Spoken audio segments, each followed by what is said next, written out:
أعوذ بالله من الشيطان الرجيم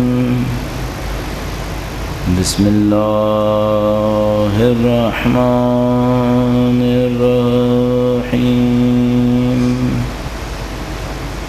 الحمد لله رب العالمين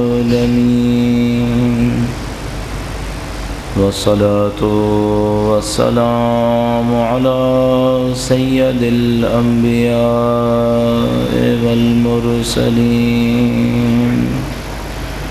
حبيب إله العالمين بالقاسم محمد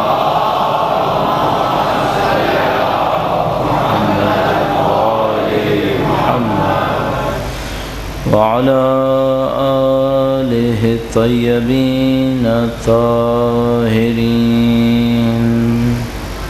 سيما بقية الله في الأراضين. قال الله تعالى في كتابه الكريم بسم الله الرحمن الرحيم أم حسبت أن أصحاب الكهف والرقيم كانوا من آياتنا عجبا. درود بھیجے گا محمد و آل محمد.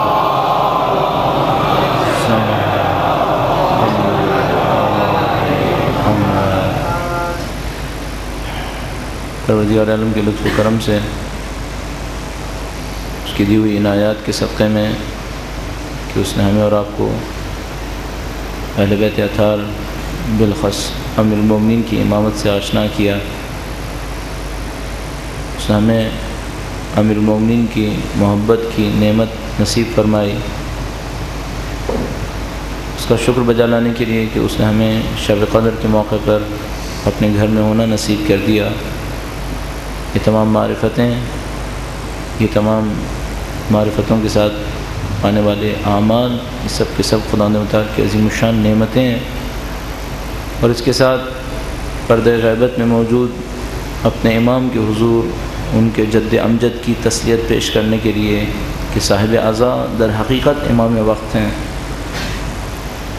اس تسلیت کے پیغام کو پہنچانے کے لیے، اس شب میں توفیقات کو طلب کرنے کے لیے، تمام دعاؤں کی اجابت کے لیے کہ خدا انشاءاللہ ان تمام اعمال کو، ان تمام نعمتوں کو ہم سے قبول کر لے، ان تمام دعاؤں کو قبول کر لے. 3 دفعہ باواز بلند درود بھیجیں محمد و آل محمد.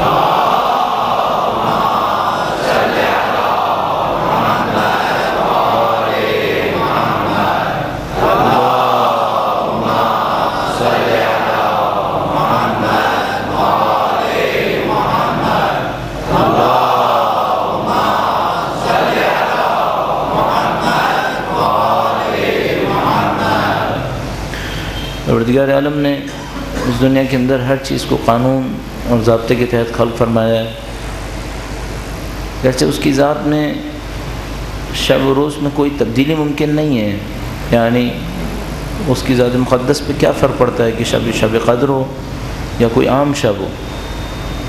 خدا متعال کی ذات میں کیونکہ کوئی تبدیلی نہیں ہے، کمال مطلق پر فائز ہے، اس میں کوئی تکامل نہیں ہے، تو شب قدر ہو یا نہ ہو اس کی ذات کے لیے کوئی فرق نہیں پڑتا. اگر وہ فرماتے ہیں قرآن کریم کے اندر نحن اقرب الیہ من حبل الورید، تو ایسا نہیں ہے کہ شب قدر کے علاوہ دور ہوگا اور شب قدر میں نزدیک ہو جائے گا. اگر اس کی اوصاف میں سے ہے کہ اسماء السامعین ہے، ابصر الناظرین ہے، سمیع علیم ہے، شب قدر میں زیادہ ہوگا اور شب قدر کے علاوہ کم ہوگا، قابل تصور نہیں ہے. پھر کیوں اس نے شب قدر رکھی ہے؟ شب قدر اس کی ذات کے لیے نہیں ہے، ہم لوگوں کے لیے بہانہ ہے، ہمیں بہانہ دیا ہے. اس کی ذات میں کوئی تبدیلی نہیں ہے. وہ ارحم الراحمین ہے، پہلے بھی رحم کرتا تھا، ابھی بھی رحم کرے گا. ہمیں بہانہ دیا ہے کہ اگر سارے سال تم کسی غفلت کی وجہ سے خدا تعالیٰ کی بارگاہ میں حاضر نہیں ہو سکے تھے، تو اب تمہارے سامنے ایک بہانہ دے دیا گیا، اب کسی بہانے آ جاؤ. یوں احساس ہوتا ہے کہ یہ کہ امیر المومنین اس جیسی شب میں، شب قدر میں دنیا سے رخصت ہو رہے ہیں، شاید اسی بہانے کو شدت دینے کے لیے، ان توجہات کو زیادہ لوگوں کے سامنے واضح کرنے کے لیے کہ کوئی امیر المومنین کے نام پر آئے۔ اور کئی راز ہو سکتے ہیں یہ کہ خدا متعال نے امیر المومنین کی شہادت کو شب قدر کے اندر قرار دیا، شاید ہمیں اور آپ کو یہ سکھانے کے لیے کہ تمہیں شب قدر میں مانگنا کیا ہے، کیونکہ ظاہر ہے ہمارے سامنے اس شب میں بہت سارے عناوین ہیں، ماہ مبارک رمضان ہے، امیر المومنین کی شہادت ہے، شب قدر میں سے ایک شب ہے، ان تمام کو اگر ساتھ رکھیں تو ایک ماحول بنتا ہے، ایک فضا بنتی ہے، وہ یہ کہ آپ خدا متعال سے کچھ طلب کرنے کے لیے یہاں پر تشریف لائیں، آپ کچھ دعاؤں کو مانگنے کے لیے آئیں، کچھ اعمال کو کرنے کے لیے آئیں۔ گویا امیر المومنین کی شہادت ہم سے یہ کہہ رہی ہے کہ کیا تمہیں معلوم ہے تمہارے اعمال کا رخ کہاں پر ہونا چاہیے، تمہاری دعاؤں کا مرکز کیا ہونا چاہیے؟ ہم میں سے جو کوئی بھی اس وقت امیر المومنین کی محبت کو اپنے دل میں لیے ہوئے ہے اور سب ایسے ہی ہیں، تو یقیناً اگر اپنے لیے صرف دنیا مانگے تو شرم آتی ہے اس شب میں کہ پروردگار عالم سے اس شب میں جس میں امیر المومنین دنیا سے رخصت ہو رہے ہیں میں کھڑے ہو کے دنیا مانگوں۔ ایک طرف سے اولاد رسول کے اوپر غم ہے اور میں دنیا طلب کروں۔ گویا امیر المومنین کی شہادت نے جہاں ان کی ذات ہدایت ہے، وہ ہدایت کا ستون ہے، اس ہدایت کے ستون نے اس شب میں ہر مانگنے والے کو ایک راستہ دکھا دیا۔ یہ ہے مانگنے کی جگہ، یہ ہے مانگنے کا راستہ۔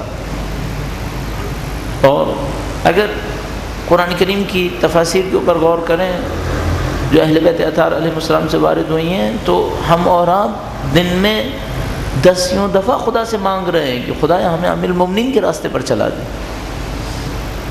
مفسرین نے بیان کیا کہ جو ہم کہتے ہیں اہدنا الصراط المستقیم، یہ صراط المستقیم وہی نبی اور ان کی آل کا راستہ ہے، کہ اس سے بڑھ کر کوئی مستقیم راستہ نہیں ہے۔ کس کو ہم صراط مستقیم تعبیر کرتے ہیں؟ زندگی کے اندر جب ہم سے کوئی کہتا ہے سیدھا راستہ، تو سیدھا راستہ کون سا راستہ ہوتا ہے؟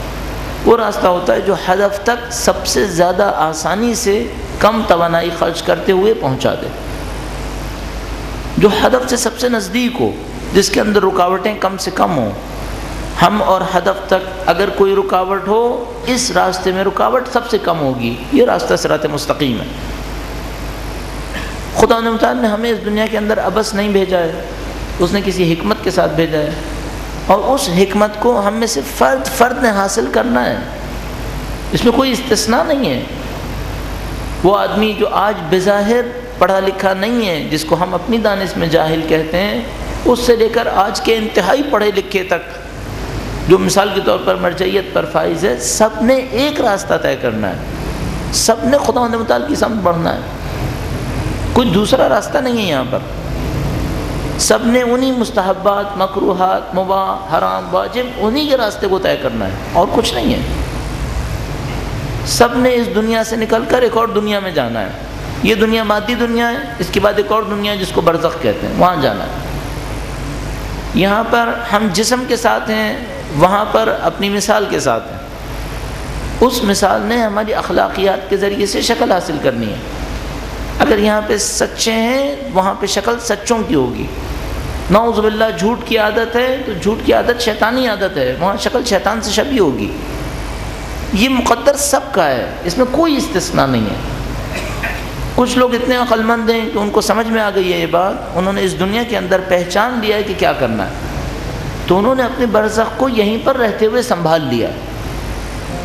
کچھ لوگ برزخ میں جائیں گے تب برزخ کشف ہوگی، اس وقت سنبھالے نہیں سنبھالی جائے گی، اس کے راستے کو شاید لاکھوں سال طے کرنا پڑ جائے گا۔ سب کے لیے یہی ہے، چونکہ در اہل بیت اطہار علیہ السلام پر آنے والوں کو اہل بیت کے علم کی ایک فضیلت نصیب ہو گئی، اور اہل بیت اطہار علیہ السلام کائنات کے چپے چپے، مرحلے مرحلے، ایک ایک لحظے سے آگاہ ہیں، تو انہوں نے پہلے سے خبر دے دی ہے کہ آگے کیا ہونے والا ہے۔ یہ ہے جو ہمیں طلب کرنا ہے، اس کے علاوہ کچھ بھی نہیں ہے یہاں پر۔ اس کے علاوہ یہ دنیا ہے، اس کے 50-60 سال ہیں، یہ کیا ہے؟ اس کی کوئی حقیقت نہیں ہے۔ اس سے ہٹ کر کے اس نے اس دنیا کو سیدھا کرنا ہے، اور کچھ نہیں ہے۔ لہذا امیر المومنین کی شہادت خود بخود ایک ہدف دے رہی ہے وہ یہ کہ تمہارے سامنے شب قدر ہے اور ان کی ذات ہے، اب تمہارے سامنے موضوع طے ہو جانا چاہیے کہ تم نے کیا طلب کرنا۔ اور ہم لوگ اس زمانے میں بالاخص اولاد امیر المومنین کے مقابلے میں ذمہ دار قرار پا رہے ہیں، ان امام کی وجہ سے جو پردہ غیبت میں منتظر ہے، کہ خود بخود ہمارے اور آپ کے سامنے امیر المومنین کا ماننے والا ہونے کے ناطے ایک سوال ہے، وہ یہ کہ امیر المومنین نے شہادت دی، ان کی اولاد طاہرہ نے شہادتوں کو قبول کیا، 250 سال زحمتیں اٹھائیں، کس ہدف کی خاطر، کس مقصد کی خاطر؟ آیا وہ مقصد پورا ہو گیا جس کی خاطر امیر المومنین کی شہادت ہوئی ہے؟ وہ مقصد پورا ہو گیا جس کی خاطر کربلا بنی ہے؟ کربلا بنی، کربلا کی داستان غم کی صورت میں لوگوں کے درمیان پھیل گئی، آج دنیا کے چپے چپے پہ یا حسین کی آواز گونج چکی ہے، اب حجت پوری ہو گئی لوگوں کے لیے۔ اب دنیا میں شاید ہی کوئی ایسا رہا ہوگا کوئی علاقہ جو کچھ خبر رکھتا ہو اور اس نے امام حسین کے نام کو نہ سنا ہو، اس نے امیر المومنین کے نام کو نہ سنا ہو، گرچہ کفر کے میڈیا کے ذریعے ہی صحیح۔ عراق کے واقعات نے پوری دنیا کو بتا دیا، سامرہ کیا ہے، کاظمین کیا ہے، نجف کیا ہے، کربلا کیا ہے، اب حجت سب پہ پوری ہو گئی۔ اب جب کہ پوری دنیا پہ حجت پوری ہو گئی ہے، ان کے ماننے والوں کے بارے میں کیا خیال ہے؟ ظاہر ہے ہم پر حجت بہت پہلے پوری ہو چکی ہے، لہذا ہمارے سامنے راستہ بہت واضح ہے۔ اب اگر میں آؤں، میں شب قدر کے اندر خدا متعال سے طلب کروں، خدا میرا گھر وسیع ہو جائے، میرا باغ وسیع ہو جائے، میری دولت زیادہ ہو جائے، میری دنیا کی طاقت بڑھ جائے، اس کا امیر مومنین کی شہادت سے کیا تعلق ہے؟ اس کا اس غم سے کیا تعلق ہے جس کو لے کر میں اور آپ اس شب کو بتائیں گے؟ دونوں علیحدہ علیحدہ نظر آئیں گے اگر ہم شب قدر میں دنیا مانگیں گے۔ ان کو ساتھ رکھنے کا صرف ایک راستہ ہے، وہ طلب کریں جو امیر المومنین نے کہا تھا کہ تم دنیا میں عمل کرنا، اسی صراط مستقیم کو طلب کرنا۔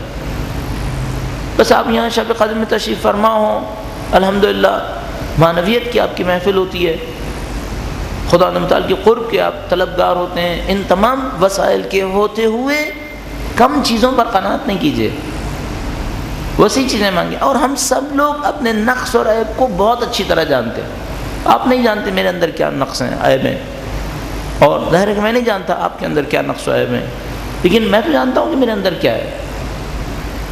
اگر میں یہ کوشش کروں اپنے آپ کو دھوکہ دوں کہ میرے اندر نہیں ہے، اس سے بڑی دیوانگی کیا ہو سکتی ہے،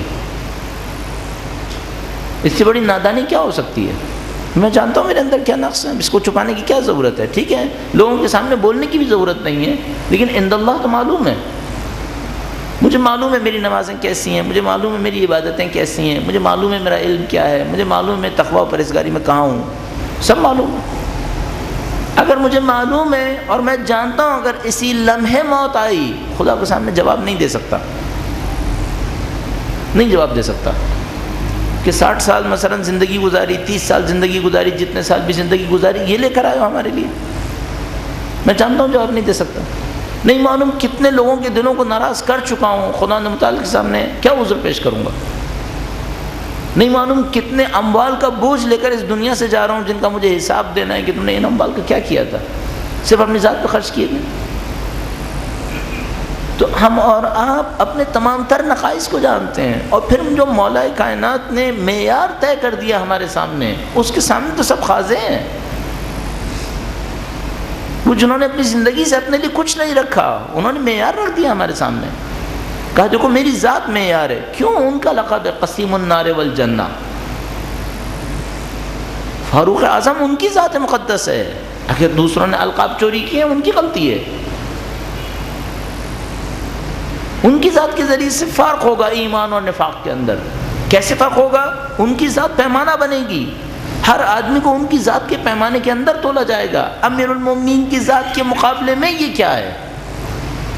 معیار بہت بڑا معیار ہے ہمارے سامنے۔ اگر ہم نعوذ باللہ تعالی خواہ ہم بے دہن نہ ماننے والے ہوتے امیر المومنین کے، تو پھر ہمارے سامنے کوئی معیار نہیں تھا، پھر تو کوئی معیار نہیں تھا، پھر تو ہم صاف کہتے کہ ہم سب جنتی ہیں۔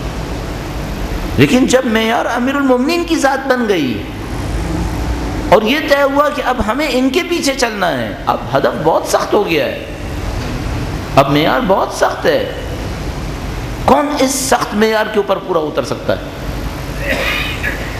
ہمارے سامنے کوئی راستہ نہیں ہے کہ خدا نے متعال کے سامنے گڑ گڑا کر اعتراف کرنے کہ خدایا تو نے جس امتحان میں بھیجا تھا اس امتحان میں ہم کامیابی نہیں لے پائیں گے اگر تو رحمان و رحیم ہمارے اوپر رحم نہ کرے، تو غفور و رحیم اگر ہماری مغفرت نہ کرے. یہ میدان ہمارے بس کا نہیں ہے، ہم اس میں کچھ نہیں کر سکتے. لہذا یہ جو نماز کے اندر بظاہر سمجھ میں آتا ہے کہ خدا نے متعال نے کہا سورہ فاتحہ پڑھو، بسم اللہ میں بھی رحمان و رحیم دے دیا، خود فاتحہ کے اندر پھر دوبارہ میں رحمان و رحیم دیا، بار بار بندوں کو یہ یاد دلانے کے لیے کہ تم خود سمجھ رہے ہو کہ بغیر میری رحمانیت اور رحیمیت کے تم جیت نہیں پاؤ گے، ناکام ہو جاؤ گے. اور اس رحمانیت اور رحیمیت کی مکرر یاد دلانے کے بعد کہا مالک یوم الدین، سخت امتحان لے گا. اور جب ایک عبادت گزار اپنے آپ کو خدا متعال کی اس صفت کے سامنے دیکھتا ہے کہ وہ مالک یوم الدین ہے، اس کے سوا کہ یہ گڑ گڑائے اور کہے ایاک نعبد و ایاک نستعین، اے خدایا اس قابل بھی نہیں ہوں کہ میں کہوں میں تیری عبادت کرتا ہوں، میں تیری مدد مانگتا ہوں، کیونکہ میں اگر اپنے لیے کہوں میں عبادت کرتا ہوں تو جھوٹ بن جائے گا.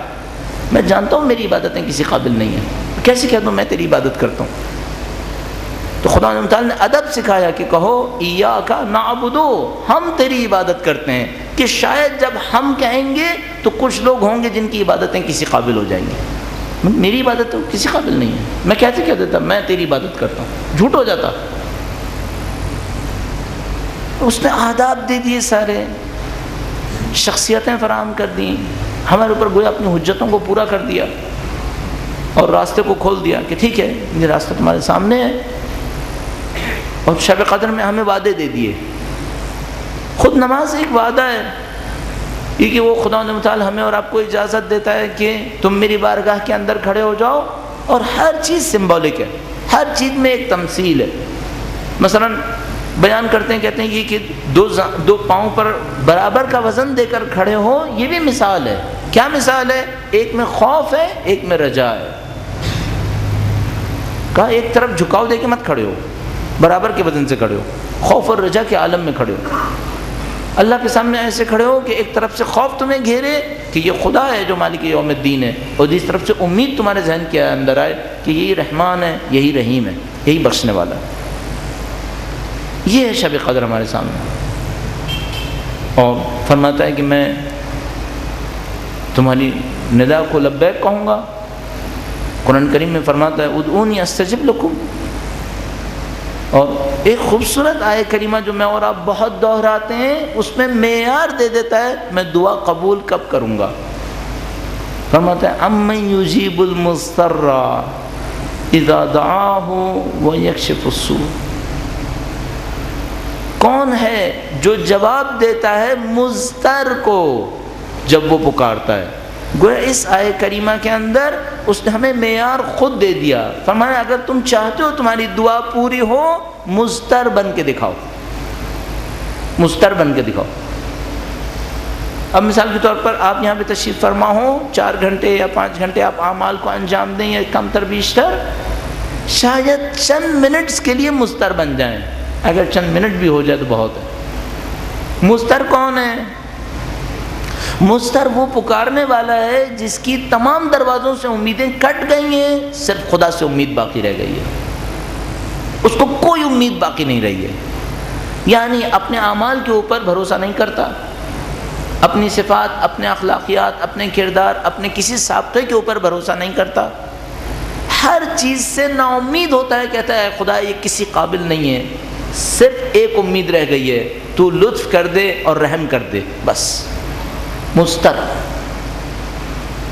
فرمانا تم مضطر بن جاؤ، تم اس شدت کے ساتھ پکارو کہ فرشتے بھی کہیں کہ خدا ہے یہ سب تجھے دیکھ کر پکار رہا ہے اور کچھ نہیں ہے. اور وہ امیر المومنین کی شہادت بار بار یاد دلا رہی ہے ہمیں اور تمہیں کیسا ہونا ہے. کہ جیسے ہی میں اور آپ کہتے ہیں امیر المومنین، تو مدینے کے کچھ صحراؤں کی یاد آتی ہے جس کے اندر ان کی تنہائیوں میں خداوند متعال کو پکارنے کی، مناجات کی آوازیں آتی ہیں، اور وہ روایتیں فوراً ہمارے سامنے آ جاتی ہیں کہ کوئی کہنے والا کہتا ہے کہ اے بی بی آپ کے شوہر دنیا سے رخصت ہو گئے۔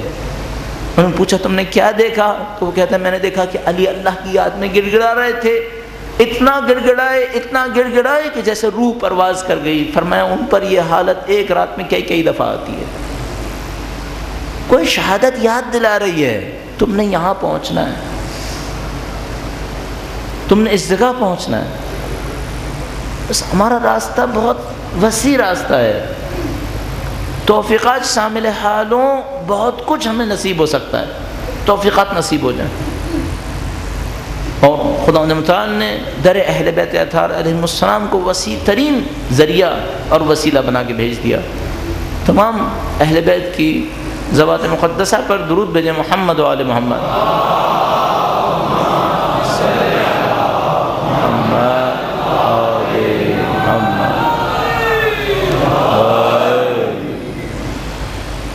سب قسم ہمارے سامنے واضح کر دیا۔ امیر المومنین کی ذات کو اگر کوئی دیکھے، ان کی ذات میں موجود صفات کو مختصر طریقے سے بھی اپنے نظروں سے دہرائیں، فوراً سمجھ جائے گا کہ حجت خدا پوری ہو گئی۔ اب بندوں کے پاس کچھ نہیں ہے جس سے کچھ التجا کریں، جس سے اپنے لیے کوئی دلیل لا سکیں۔ امیر المومنین کی قربانیاں، ان کی فداکاریاں، سب کچھ ہوتے ہوئے کیوں امیر المومنین چند سوکھے ٹکڑوں پر گزارا کیا کرتے تھے؟ کیوں ایسا تھا؟ ایسا نہیں تھا کہ امیر المومنین کے پاس اموال نہیں تھے۔ زمانے سکوت کے اندر امیر المومنین نے شدت سے محنت کی ہے۔ جس زمانے پہ بندش تھی، ان پر بولنے تک پہ پابندی تھی۔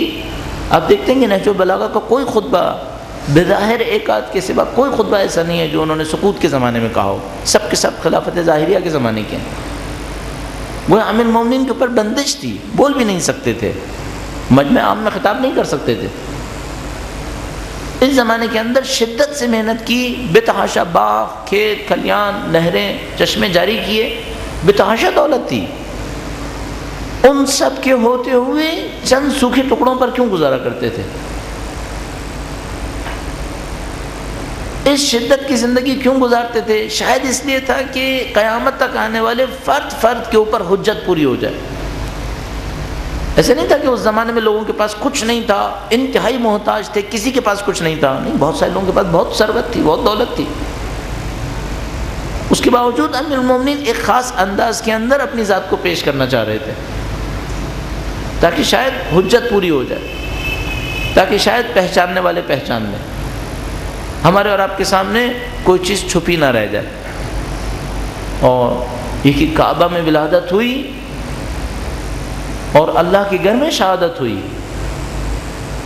یہ وہ معجزہ باہرہ تھا جو کسی کے ساتھ پیش نہیں آیا۔ خدا نے متعال نے سب اس لیے کیا کہ امیر المومنین کی ذات واضح ہو جائے لوگوں کے سامنے۔ یہ کہ مثلا نبی خدا اس میدان غدیر کے اندر امیر المومنین کو بلند فرماتے ہیں، گویا تمام تر کوشش اس بات پر ہے شناخت میں کوئی کمی نہ رہ جائے۔ مت سوچیے گا ہم نے امیر المومنین کو پہچان لیا ہے، انتہائی بیوقوفی ہوگی اگر ہم لوگ یہ سمجھیں۔ ہم نے امیر المومنین کا امام ہونے کے ناطے نام سنا ہے، ہماری پہچان امیر المومنین کے مقابلے میں اس سے کہیں کم ہے کہ ہم یہ کہہ پائیں کہ ہم نے امیر المومنین کو پہچان لیا۔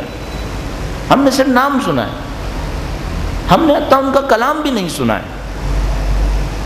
اگر حتیٰ کلام ہی سنا ہوتا تو شاید ہم امیر المومنین کو کچھ کہہ سکتے کہ ہم نے شاید کچھ درک حاصل کر لیا۔ نتیجہ جو چیز آپ کی خدمت میں عرض کروں گا وہ یہ کہ آج کی شب میں اور آپ یہ سب مانگ سکتے ہیں کہ خدایا اب تک جس ہستی کا نام سنا ہے چاہتے ہیں کچھ شناخت حاصل ہو، ہمیں ان کی شناخت حاصل ہو۔ وہ اس دنیاؤں میں کم ظاہر ہوئے ہیں اور دنیاؤں کے اندر بہت ظاہر ہوئے ہیں، ان دنیاؤں کی بھی کوئی خبر ہمیں مل جائے۔ خود فرماتے ہیں آسمان کے راستوں سے زیادہ واقف ہوں زمین کے راستے کے مقابلے میں۔ کون سے آسمان کے راستے ہیں؟ ظاہر ہے کہ ہم لوگ بے خبر ہیں، یہ جو اتنی روایات امیر المومنین کی طرف سے اور اولاد امیر المومنین کی طرف سے برزخ کے بارے میں ہم ان سب سے بے خبر ہے. ہم نے کب دیکھی برزخ؟ کس کی برزخ دیکھی ہے؟ یہ سب موضوعات باقی ہیں جو ہم اور آپ نے حاصل کرنے تھے. یہ سب ترقیاں تھیں جو ہمیں ملنی تھیں، ہم نہیں لے پائے ابھی تک. اور کیوں نہیں لے پائے؟ شاید اس وجہ سے کہ ہم نے طلب بھی نہیں کیا.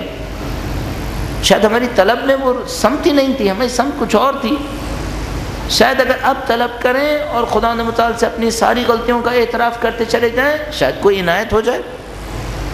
شب قدر بالآخر خدا متعال نے دینے کا وعدہ کیا ہم سے. تو اگر ہماری طلب واضح ہو خدا متعال کے حضور، خدا معنویت طلب کرنا چاہتے ہیں، کمال طلب کرنا چاہتے ہیں، دنیا کی حقیر چیزیں طلب کر کے کیا کریں گے؟ ہاں اگر کسی کے ذہن کو طلب کرنا ہی ہے تو پھر یہ در خدا ہے، یہاں سے وہی طلب کرے. اگر کسی کو دنیا مانگنی ہے تو مانگے، وہ بھی یہیں مانگنے کے لیے ہے، کہیں اور تو کہاں جائے گا وہ.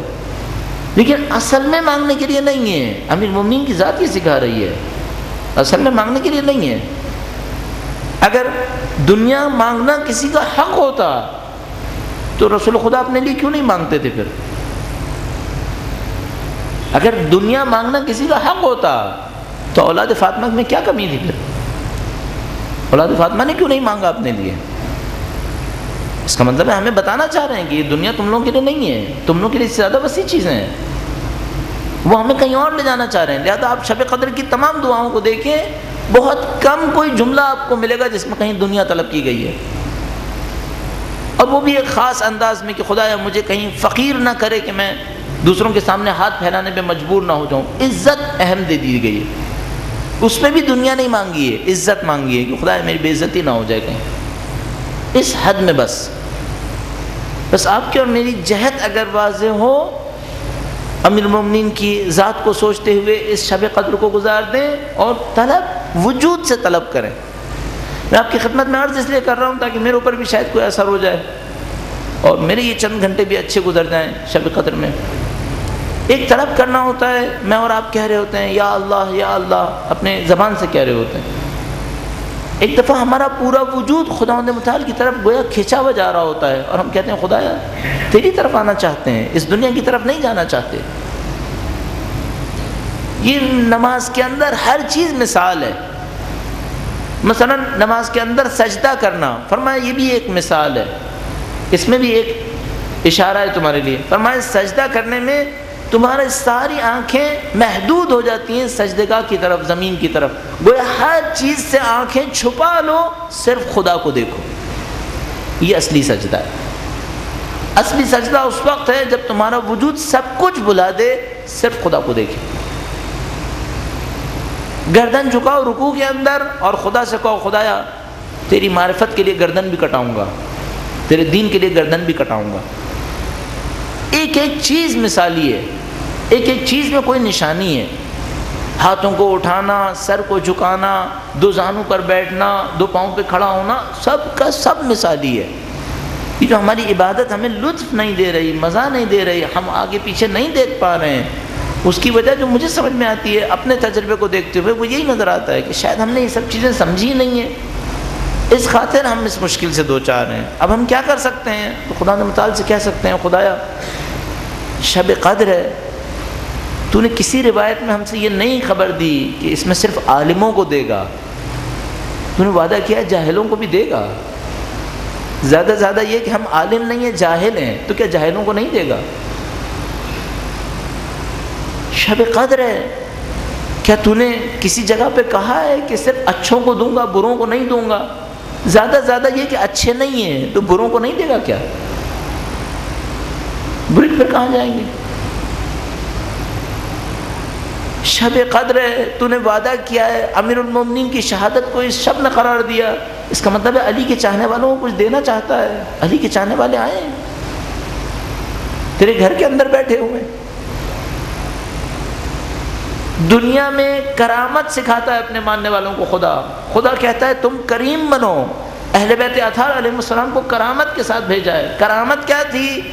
چاہے مانگنے والا جاننے والا ہو یا انجانا ہو، شیعہ ہو یا مخالف ہو، سب کو دیتے تھے. اگر مانگنے والا آتا تھا تو دیتے تھے. انہوں نے کرامت دکھائی اپنے وجود اقدس سے. امیر المومنین کی ذات اقدس اس وقت آپ کو دیکھ رہی ہے. اگر آپ ان کے غم میں تشریف فرمائیں یہاں پر، آپ اپنے دلوں کے اندر حزن لے کر آئے ہیں، کیا اولاد علی پردہ غیبت سے نہیں دیکھ رہے؟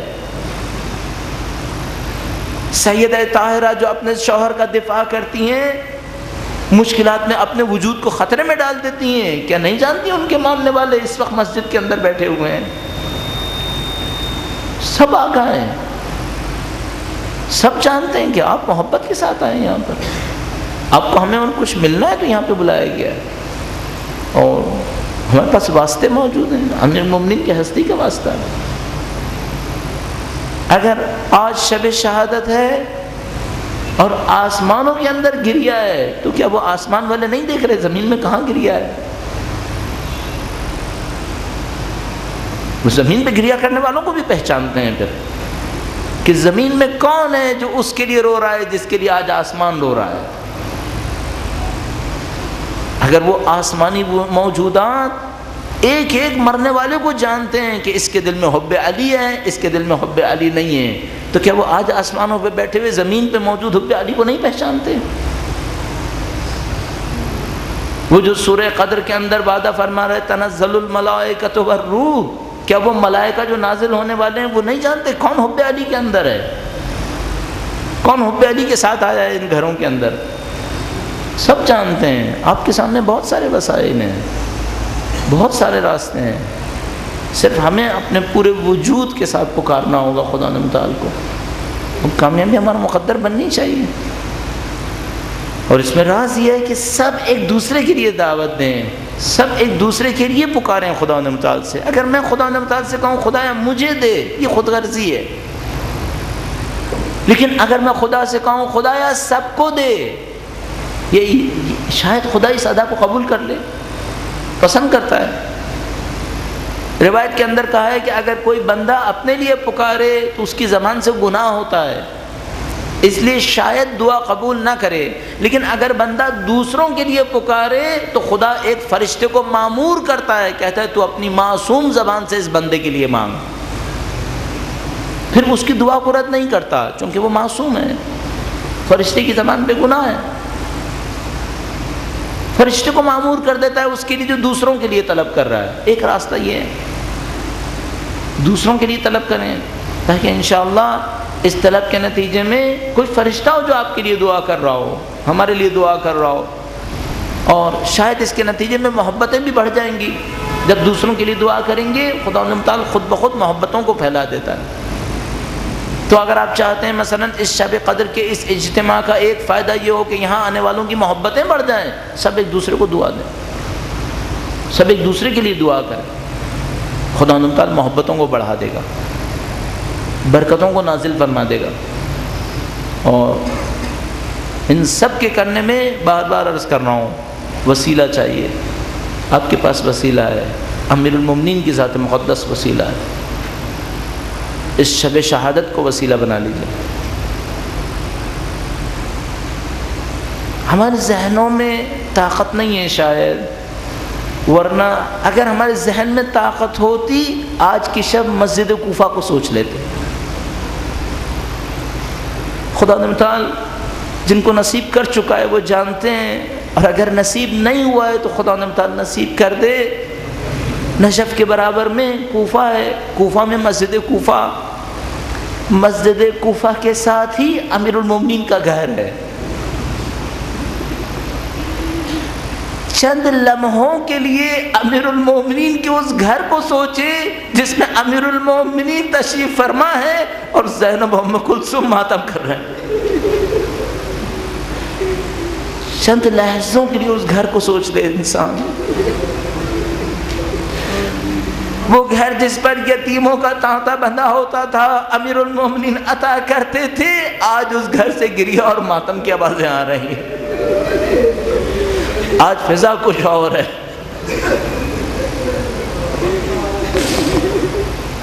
وہ کل بھی کہتے تھے سلونی سلونی قبل ان تفقدونی، آج بھی فرما رہے ہیں سلونی سلونی. ایک جملے کے اضافے کے ساتھ اپنے سوالوں کو مختصر کرو، اپنے مولا کی تکلیف کو سوچو.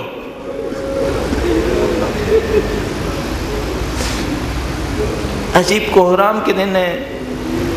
مولا کا الوداع کہنا بھی عجیب تھا کہ جب بی بی ام کلثوم کے گھر تشریف فرما تھے، عبادات کے لیے تشریف فرما رہے، ایک موقع پہ ام کلثوم کی روایت فرماتی ہیں کہ میرے والد گرامی بار بار صحن میں آتے تھے، آسمان کی طرف رخ کرتے تھے اور کہتے تھے خدا کی قسم یہی وہ رات ہے.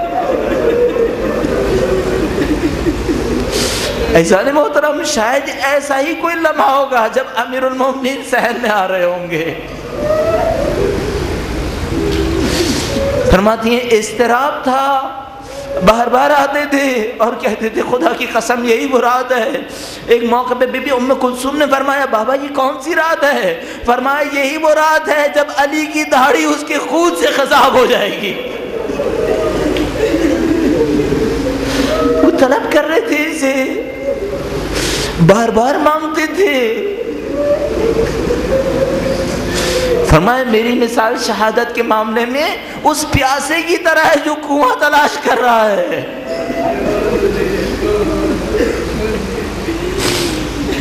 وہ بار بار خبر دے رہے تھے. ایک یہودی کچھ سوال پوچھنے کے لیے امیر المومنین کے پاس آتا ہے. امیر المومنین فرماتے ہیں ولی خدا کو اتنے امتحان دینے ہوتے ہیں. فرمایا ولی خدا نبی کے ہوتے ہوئے اتنے امتحان دیتا ہے، نبی کے بعد اتنے امتحانات دیتا ہے. جب سارے امتحانات کو بیان کر دیا اس کے بعد کہا کہ اے میرے یہودی بھائی اب اس ولی نے بس ایک امتحان اور دینا ہے. اور وہ کہتا ہے یا ابا حسن وہ کون سا امتحان ہے؟ فرمایا بس اس داڑھی نے خون سے خضاب ہونا ہے، اب ایک امتحان باقی.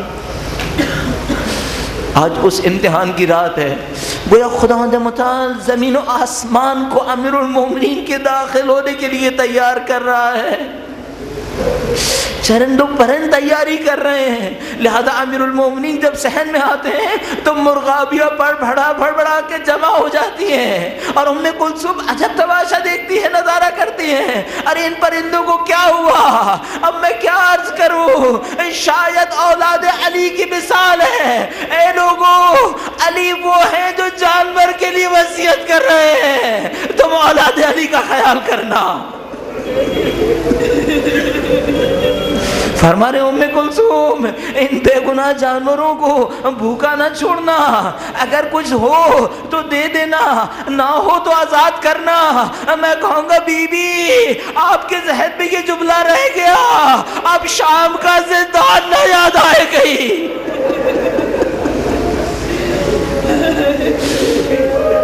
اب کہیں شام کا زندان نہ یاد آ جائے کہ کوئی بچی تڑپ رہی ہے اور کوئی سننے والا نہیں ہے. امیر المومنین کی الوداع ہے، مولا متقین کی الوداع ہے، جبرائیل و میکائیل کے استاد کی الوداع ہے. مسجد تشریف لائے، اپنے قاتل کو جگایا، کہا میں جانتا ہوں تو کس ارادے سے آیا ہے لیکن کھڑا ہو جا. علی جرم سے پہلے قصاص نہیں لیں گے، علی جرم سے پہلے قصاص نہیں لیں گے، تو اپنے کام کو انجام دے. وہ لائن کھڑا ہو جاتا ہے. امیر المومنین اپنے گھر سے نکلتے وقت یہ تمام جملات ارشاد فرما چکے تھے. بی بی ام کلثوم پریشان ہو جاتی ہیں. مولا امام حسن و امام حسین کو آواز دی گئی. امام حسن امام حسین گھر میں تشریف لے آئے. جب تشریف لائے کہا بابا آج ہم آپ کے ساتھ جائیں گے، آپ کسی اور گھر سے جا رہے ہیں لیکن ہم آپ کے ساتھ جائیں گے. فرمایا حسنین تمہیں حق پدری کی قسم گھر سے باہر قدم نہ نکالنا، جب تک ندا نہ سن لو گھر سے باہر قدم نہ نکالنا. نہیں جانتا آج سید الشہداء اپنے باپ کو الوداع کر رہے ہیں، کل علی اکبر کو الوداع کریں گے.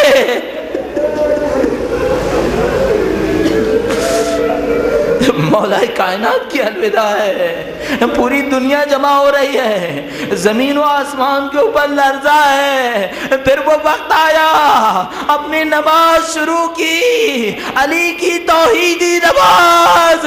اس مقتل میں کھڑے ہوئے، ایک ضرب کاری اور جبرائیل کی ندا آئی تحدمت واللہ ارکان الہدى.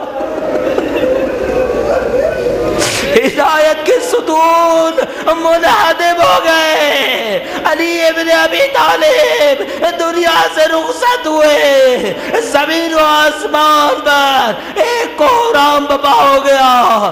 امیر المومنین اپنی وجود اقدس کے ساتھ اپنے مصلی پر ہے۔ ایک عجیب روایت لکھی ہے، یہ کون ہے؟ یہ حیدر کرار ہے، یہ صاحب ذوالفقار ہے، یہ خدا کی راہ میں شمشیر ہے۔ ایک عجیب روایت، اب بیٹھ کے نماز پڑھی، کبھی سیدھے ہاتھ گرتے تھے، کبھی الٹے ہاتھ گرتے تھے۔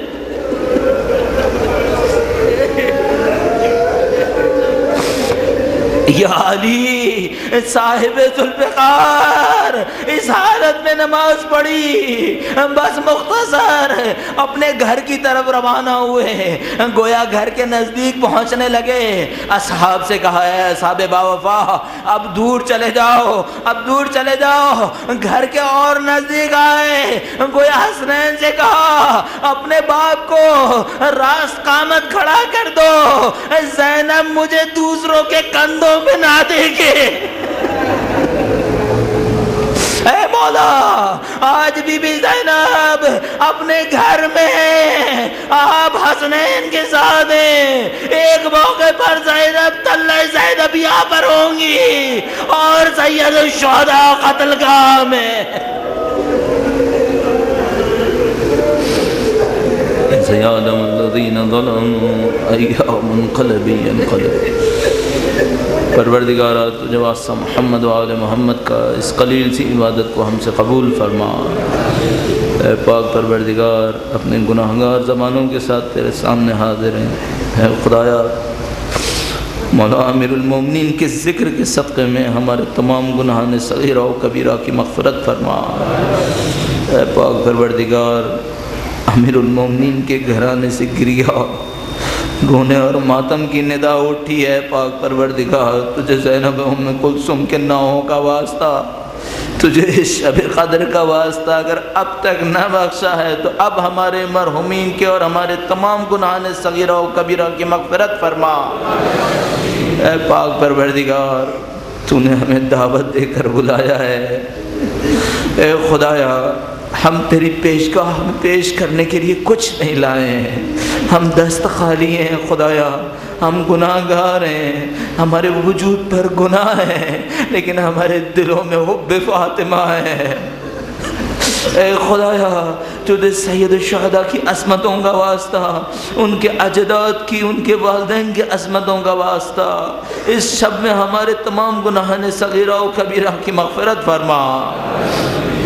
اے پاک پروردگار اہل بیت کے چاہنے والے دنیا میں مشکلات سے دوچار ہیں، ملت عراق، ملت لبنان، ایران کی عوام، پاکستان کی عوام، ہندوستان کی کشمیر میں، پاک پروردگار دنیا کے مختلف کونوں میں تجھے واسطہ محمد و آل محمد کا ان سب کی ندا ایک ہی ہے، پاک پروردگار تجھے واسطہ محمد و آل محمد کا، ان کی قربانیوں کا واسطہ، 250 سال ان کے اوپر جو ظلم ڈالے گئے ان کے مقابلے میں ان کے صبر کا واسطہ ہے، پاک پروردگار پردہ غیبت میں چھپے امام کے ظہور میں تعجیل فرما۔